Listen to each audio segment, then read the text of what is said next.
Okay, so this tutorial is, this was requested in class, this idea of setting up kind of a simple camera rig. So, um, we have this whole history of cinema where cameras were giant, big, bulky things, right? That no one's certainly, putting on their shoulder and looking around, and absolutely, not attaching to some lightweight drone that are flying around. So we have this idea of what camera language is and how cameras are supposed to move. And we do things, even with all the fancy technology and tools and drones that we have today, where we try to kind of hold on to those principles, right? So in this case, so in class I demoed this idea and how to set up a camera. Now, in some instances, it's easy to just animate the camera and just do this just with the camera. But I always think in these situations, it's better to create a rig, so like a hierarchy of null objects in camera or whatever it is that allow us to do the various camera moves that we want. So it seems to mimic the real world, and also the hierarchy, each thing is doing its own job. And again, it has a lot to do with how these systems are built. So if you're doing some kind of dolly shot, there's a little cart that's on some rails and it's moving forward, and that's all its job is, to move forward or move on the track. And then there's a camera mounted on a tripod, and so the tripod is just affixed to that, and the tripod just rotates one way or the other, tilts or pans or whatever it's going to do. So you try to just every person has their job, right? That they're moving along the dolly and the tripod set up and the camera rotates on the top of the tripod. So we're going to try to simulate something like that. So in this animation, that again, similar to class, I have a little box character that's sitting at the end of the world here, and it's just zipping along out in the desert. I even create the little landscape for it, right? And I created a camera. If I go and I created the camera by going into default, moving into a shot that I kind of liked, and then just dropping a camera right here. So it's like, okay, this looks pretty good. Maybe it does, maybe it doesn't, I don't know. But what I want to do is set up this camera. I'm gonna go back to the default, so that as the box starts moving, the camera starts moving back as if it's in a car, right? So this is like a car chase where it's like, oh my God, this scary little box is coming towards me. I better back up. And it starts backing up and starts backing up. And maybe somewhere around here, as it backs up, the cube zooms past it, right? It's gotten fast enough or whatever it is it's doing. And this just can't keep up.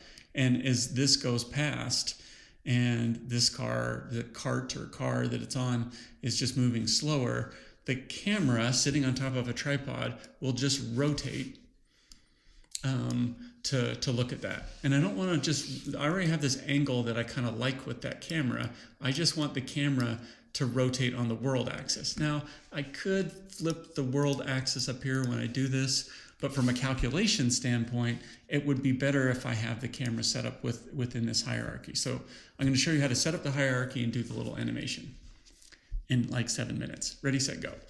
Okay, so the first thing is we need a null object. And the null object comes in at the center of the world. And so if I parent the camera to it, I guess it would be okay in this instance. That it's here and the camera's over here, but when I create the null that's going to do the rotation as if it's the tripod, that wouldn't work very well at all, because they wouldn't be lined up from each other. So if it rotated, it wouldn't pivot as though it was right where the camera.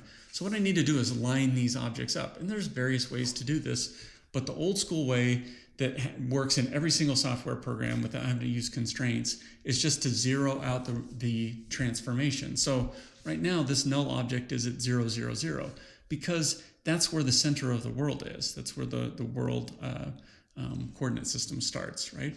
But I need the null object to be, and we'll call this cam car. I need this to be exactly where the camera is. I don't need it to have the rotation of it, but I need it to be exactly the position of it. So if I take cam car and I just put it in the camera. So right now it's this many units away from camera, right? Camera's over here and the null object is right there. In fact, let's make the null object look different. Object display, I always do that. Let's make it a star. Let's make it bigger. Okay, so I can just see where it is, right? So it's right there at the center of the world. But if I go into its coordinates and I say, you know what, you're minus 91.008 centimeters in the X away from whoever your parent is. And if the world isn't your parent, right, and you're parented to somebody else, it's whoever is directly above the stack. So it's the camera. So if I say 0 and then 0 and then 0, it's exactly where the camera is. Now, I'm not going to change the rotation because the camera itself has been slightly set askew, right, based on the angle that I want it. That's what I want. But the null object is pointing directly straight up and down, and that's what I want. So I'm just going to take that and bring it out. And since I've centered that one, I want one that's going to be exactly like that. And that one's going to be the pivot for like the tripod. So I'm going to duplicate this one and I'll call it tripod rotate, right? So these are directly where the camera is, but they have their own straight up and down rotation. And I'm going to take the tripod and put it in the car. And then I'm going to take the camera and I'm going to put it on top of the tripod, right? So now when I move the car, the camera goes with it. And if I move, or if I rotate, I don't want to move, but if I rotate the camera, it's going to move on this straight up and down panning axis as if the tripod was set kind of level, even though the camera itself is set to be kind of askew. And I mean, why should it be that way? Well, just because that's the way I want it to look like in this scene. That's what it is going to be, right? But now I have a little rig. This part of the hierarchy with the null object, its job is just to drive forward. This one, its job is to rotate when I tell it to, and the camera's job is just to be the camera. You know, if I wanted to, maybe the one thing I could do with the camera is animate. Maybe I want to animate the tilt, like based on, you know, the object zooming past. But we'll do that at the very end. So let's just deal with the animation for the car. So let's say somewhere in here we're like, boy, we should really start maybe moving. So let's at the camera or the car, the cam car, I'm going to put a keyframe on it, right? And I can actually do this now from the top view. Oh, maybe not. Let's do it from this view. It'd be a little bit better. Right, so we can see our landscape. So, and again, I want this to move in a straight line. I don't want it to move in the orientation of the camera. I want it to just move as if it's on a road. You can even see there's just like a little hint of an indentation where I've done the displacement and used these linear fields. Sorry, let me hide that. Don't really need it. So somewhere around here, let's decide, let's go frame 190. Let's say that the cam car gets passed, maybe somewhere right here. And I don't know, I mean, we might have to adjust this as we go along, but we'll make some guesses. Right, and so let's see what happens here. So I think what I want is, as it gets here, I want it to keep moving. I don't want it to stop yet. So let's just keep moving it there. And let's delete that keyframe for now.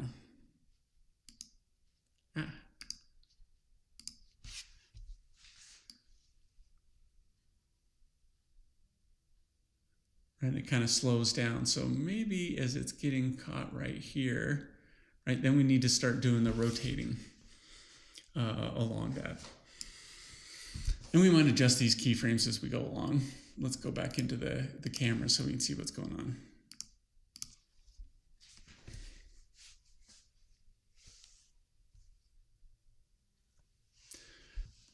Right, so it's not zooming past us, but it's starting to. So the other thing too is I don't want to try to always keep this right in the center, because as humans, we tend to be a little ahead or a little behind things, right? So as this is coming, and at this point, I'm like, oh, it's still in frame. Uh-oh, it's getting past me, so now I should start rotating. So maybe, yeah, frame 180. Let's go to the tripod rotation, and this is actually going to be on the H, the heading, which is the side to side. I'm sitting here making hand motions as if you can see me doing this. So I only want to animate like one rotation channel for this one. I'm just going to keep it simple. If I need to do something with the tilt, the up and down, I'll do that in the camera. But for the tripod rotation, I'm just rotating it along the camera head. So I'll just put a keyframe there, and as it goes past me, right, so maybe by frame 200, let's rotate it.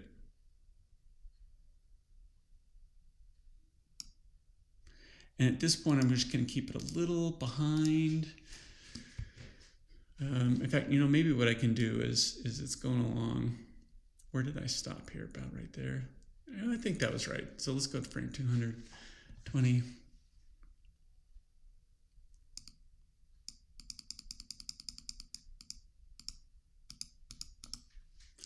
It didn't quite catch up. I don't want to get it all the way there. Let's get it close, maybe. I don't know, something like that. So let's see.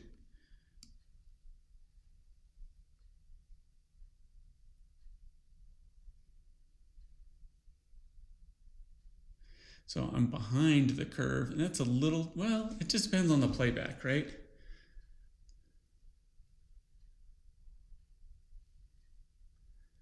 Maybe I want to adjust this so it's a little bit quicker. Let's give it a little bit of help. Let's put a keyframe there.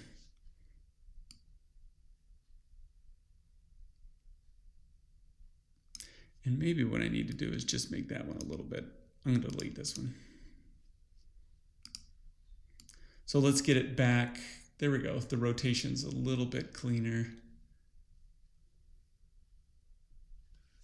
And of course, a lot of this will have to do with going into maybe the graph editor. And let's see what we do. Okay. Right, so we have this one here, this one here, this one here.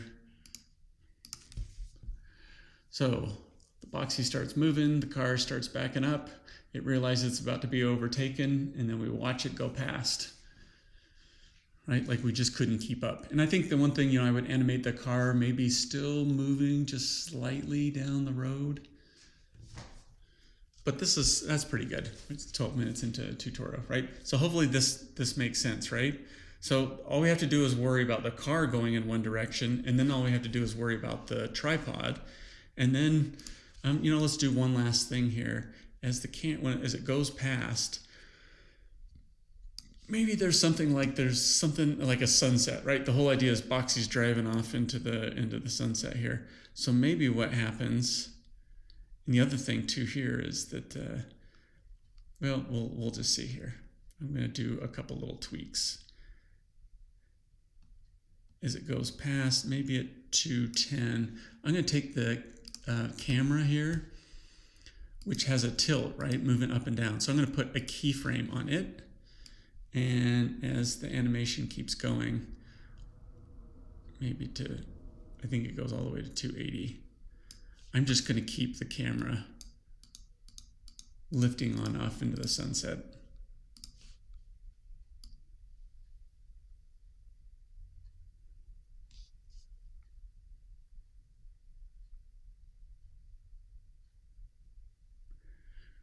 Right, the sun's going down behind the mountains, and we get this idea that Boxy's just going to keep on going. Right, and so it's a little, it needs some help right here. I don't think it's perfect, right? It's a little jarring because it's not kind of keeping it in frame. So I think there's a little bit of adjustment that we might need to do. Maybe it's a smidge earlier. Oops, not that one. The camera bot rotate.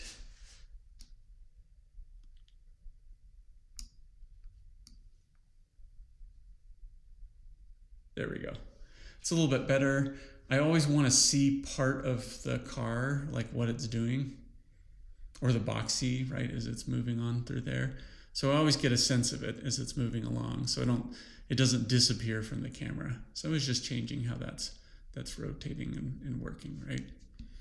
But each job has its own little, or each channel has its own little job. And if I go back to the animate, if I were to look at each one of these, here's I have the cam car and its rotation along the Z, or its movement along the Z. So I could play with that. If I need to, I can go to just the rotate for the tripod, and then I can look at the camera and just its tilt, right, and what it's doing looking up. So maybe it doesn't settle there. Maybe it's kind of slow and it just keeps on going because the shot's going to just end.